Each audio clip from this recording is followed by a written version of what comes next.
Hello everyone, welcome to Saloni Sagarapu YouTube channel. Last వీడియోలో మనము land మీద ఇన్వెస్ట్మెంట్ ఎప్పుడు, ఎందుకు, ఎలా చేయాలి, ఎక్కడ చేయాలి అనే దాని మీద మనము డిస్కస్ చేయడం జరిగింది. ఇప్పుడు ఈ వీడియోలో డిటిసిపి, హెచ్ఎండిఏ అప్రూవల్స్కి అండ్ ఫామ్ ల్యాండ్స్కి డిఫరెన్స్ అండ్ వేరియేషన్స్ కొన్ని చూద్దాం. ఎవరైతే ఇన్వెస్ట్మెంట్ చేయాలనుకుంటారో వాళ్ళకి ఈ వీడియో చాలా హెల్ప్ అవుతుంది. లాస్ట్ వరకు ఈ వీడియో చూడండి, ఓకే.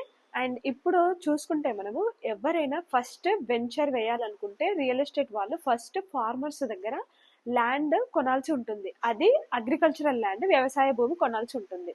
తరువాత ఒక లేఅవుట్ వేయాలనుకుంటారు. లేఅవుట్ చేసిన తర్వాత హెచ్ఎండిఏ డిటిసిపి వేయాలనుకుంటే హైదరాబాద్ డిస్టెన్స్ చూసుకొని అది ఏ పరిధిలోకి వస్తుంది, హెచ్ఎండిఏ పరిధిలోకి వస్తుందా, డిటిసిపి పరిధిలోకి వస్తుందా అనే అంచనా ప్రకారము లేఅవుట్ చేయడం జరుగుతుంది.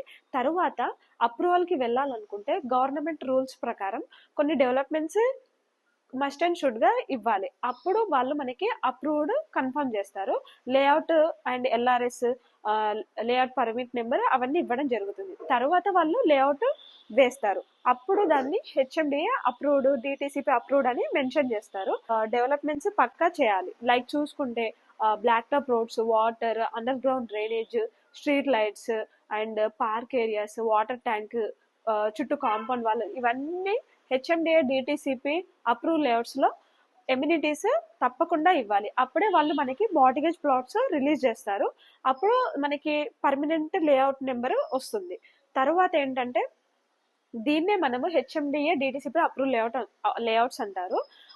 హెచ్ఎండిఏ డిటిసిపి కూడా ఎప్పుడైనా గజానికి మనము ఆ గవర్నమెంట్ రూల్స్ ప్రకారం చేయాలనుకుంటే, వాళ్ళు ఎల్పి నెంబర్ ఇవ్వాలనుకుంటే 200 నుండి 500 వరకు కూడా గజానికి వాళ్ళకి ఖర్చు అవుతుంది. దీన్నే మనము DTCP and HMDA approve layouts అంటారు. తరువాత ఫామ్ ల్యాండ్స్ మీద ఇన్వెస్ట్మెంట్ చేసే వాళ్ళు చాలా తెలివైన వాళ్ళు. ఎందుకంటే ఫామ్ ల్యాండ్స్ మీద ఎప్పుడైనా ఎవరైనా ఇన్వెస్ట్మెంట్ చేయాలనుకుంటే అది హెచ్ఎండిఏ లిమిట్స్ లో ఉందా లేదా అనేది ఒకసారి చూసుకోండి. హెచ్ఎండిఏ లిమిట్స్ లో ఉంటే చాలా బెనిఫిట్స్ ఉంటాయి. ఎందుకంటే ఫామ్ ల్యాండ్స్ అనేవి తక్కువ బడ్జెట్ లో డైరెక్ట్ మనం ఫార్మర్స్ నుండి కొని లేఅవుట్ చేసి ప్లాట్లు చేసి అమ్ముతారు కాబట్టి అది తక్కువ బడ్జెట్ లో మీకు సేల్ చేస్తారు. తరువాత అది హెచ్ఎండిఏ లిమిట్స్ లో ఉన్నప్పుడు ఫ్యూచర్ లో అది ల్యాండ్ కన్వర్జేషన్ చేసుకున్నప్పుడు ఎక్కువ డబల్ ట్రిపుల్ రేట్స్ కూడా మీరు తీసుకోవడం జరుగుతుంది. మంచి ప్రాఫిట్ మీకు వస్తుంది. ఫామ్ ల్యాండ్స్ ఇన్వెస్ట్మెంట్ చేసుకునే వాళ్ళు చాలా తెలివిగా ఇన్వెస్ట్మెంట్ చేసుకోవాలి. దానికి అన్ని డాక్యుమెంట్స్ క్లియర్ గా ఉన్నాయా లేవా అన్ని చూసుకున్న తర్వాత అప్పుడు మీరు ఇన్వెస్ట్మెంట్ చేసుకోండి. ఎవరైతే తక్కువ బడ్జెట్లో మంచి ఇన్వెస్ట్మెంట్ చేయాలనుకుంటారో వాళ్ళు ఫామ్ ల్యాండ్స్ మీద పెట్టుకోండి. మీరు డెఫినెట్గా మంచి రిటర్న్స్ మీరు చూస్తారు.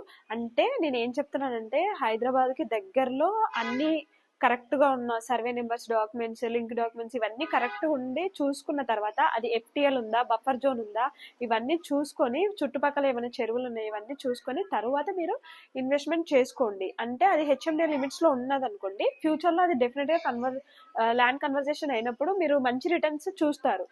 అది కూడా ఇంకొకటి ఏంటంటే అది ఒక గేటెడ్ కమ్యూనిటీ అయ్యింది అనుకోండి, చాలా మంచి రిటర్న్స్ మీరు చూడొచ్చు. ఇంకొకటి ఏంటంటే చాలా మందికి కొన్ని డౌట్స్ రేజ్ అవుతుంటాయి. ఫామ్ ల్యాండ్స్ లో ఇన్వెస్ట్మెంట్ చేసుకుంటే గవర్నమెంట్ వాళ్ళు రేపైనా వాళ్ళకి ఏమైనా అవసరం ఉంటే, అంటే ప్రాజెక్ట్స్ వచ్చినప్పుడు ఏదైనా ఎస్టాబ్లిష్ చేస్తున్నప్పుడు ల్యాండ్ ఏమైనా మాది ఆక్యుపై చేసుకుంటారేమో, మా ప్లాట్స్ ఏమైనా తీసేసుకుంటారేమో అనే డౌట్స్ చాలా మందికి ఉంటాయి. గవర్నమెంట్ కి అవసరం ఉన్నప్పుడు అది హెచ్ఎండిఏ అయినా డిటిసిపి అయినా ఏదైనా కానీ డెఫినెట్ గా తీసుకోవడం జరుగుతుంది. కాకపోతే మీరు సెక్యూర్ గా ఉన్న ల్యాండ్స్ మీద ఇన్వెస్ట్మెంట్ చేస్తారు. అవన్నీ చూసుకొని మీరు ఇన్వెస్ట్మెంట్ చేస్తారు. అది జాగ్రత్తగా ఇన్వెస్ట్మెంట్ చేసుకోండి. ఎవరైతే ఫామ్ ల్యాండ్ లో తక్కువ బడ్జెట్ లో ఎక్కువ స్క్వేర్ యార్డ్స్ వచ్చి ఇన్వెస్ట్మెంట్ చేసుకుంటారు కదా, వాళ్ళకి అది బెస్ట్ ఇన్వెస్ట్మెంట్ అని నేను చెప్పగలను. ఈ మధ్య కాలంలో మనం చూస్తున్నాము హైదరాబాద్ లో హైడ్రా ఎఫెక్ట్ చాలా ఎక్కువ ఉంది. అసలు హైడ్రా అంటే ఎవరైతే అక్రమంగా ఎఫ్టిఎల్ బఫర్ జోన్స్ లో కన్స్ట్రక్షన్ చేసుకోవడం, దాన్ని ఆక్యుపై చేసుకొని కన్స్ట్రక్షన్ చేసుకున్నారో వాళ్ళ లేఅవుట్స్ మాత్రమే వాళ్ళు తీసేయడం జరిగింది. వాళ్ళ కన్స్ట్రక్షన్ మాత్రమే డిస్ట్రాయ్ చేయడం జరిగింది గవర్నమెంట్. కానీ కొంతమందికి అప్రూవ్డ్ లేఅవుట్స్ ఉన్నా కానీ వాళ్ళు ఫస్ట్ ఒక లేఅవుట్ వేసి దాన్ని ఎక్స్టెన్షన్ లో ఆక్యుపై చేయడం వల్ల వాళ్ళ లేఅవుట్స్ కూడా పోవడం జరిగింది. సో అది ఇప్పుడు ఉన్న కాలంలో అయితే ఇప్పుడు ఇన్వెస్ట్మెంట్ చేసుకునే వాళ్ళకైతే అలాంటి ప్రాబ్లమ్స్ ఏ ఉండవు. ఎలాగో రిజిస్ట్రేషన్స్ అలాంటి లేఅవుట్స్ రిజిస్ట్రేషన్ చేయరు కాబట్టి మీరు అవన్నీ చూసుకొని హ్యాపీగా ఇన్వెస్ట్ చేసుకోవచ్చు. ఎవరైతే శ్రీశైలం హైవేలో ఇన్వెస్ట్మెంట్ చేయాలనుకుంటారో అక్కడ ముచ్చర్ల 4th సిటీ దగ్గర మా ఒరైజా వీకెండ్ విల్లా ఫార్మ్ ల్యాండ్స్ ఉన్నాయండి. మీకు ఒకసారి శ్రీశైలం హైవే వెళ్ళినప్పుడు విజిట్ చేయండి, తప్పకుండా మీకు సైట్ బాగా నచ్చుతుంది. దాంట్లో చాలా ఎమ్యూనిటీస్ ఇస్తున్నాము, హై క్లాస్ ఎమ్యూనిటీస్. అందరికీ రీచ్ అయ్యే ప్రైస్ లోనే మేము సేల్ చేస్తున్నాము. హైవేకి 2 కిలోమీటర్స్ ఉంటుంది, తప్పకుండా విజిట్ చేయండి, మీకు డెఫినెట్ గా నచ్చుతుంది. ఎవరైతే హ్యాపీగా ఫ్యామిలీతో స్పెండ్ చేసి ఒక మంచి ఫీల్ నేచర్ వైజ్ గా మీరు ఎంజాయ్ చేయాలనుకుంటే ఒక్కసారి మా వెంచర్ విజిట్ చేయండి. మరిన్ని ఇంట్రెస్టింగ్ విషయాలు మీరు తెలుసుకోవాలనుకుంటే రియల్ ఎస్టేట్ లో నా ఛానల్ ని సబ్స్క్రైబ్ చేయండి. My name is Salomi Sagarapu. Thank you so much for watching my video. Thank you.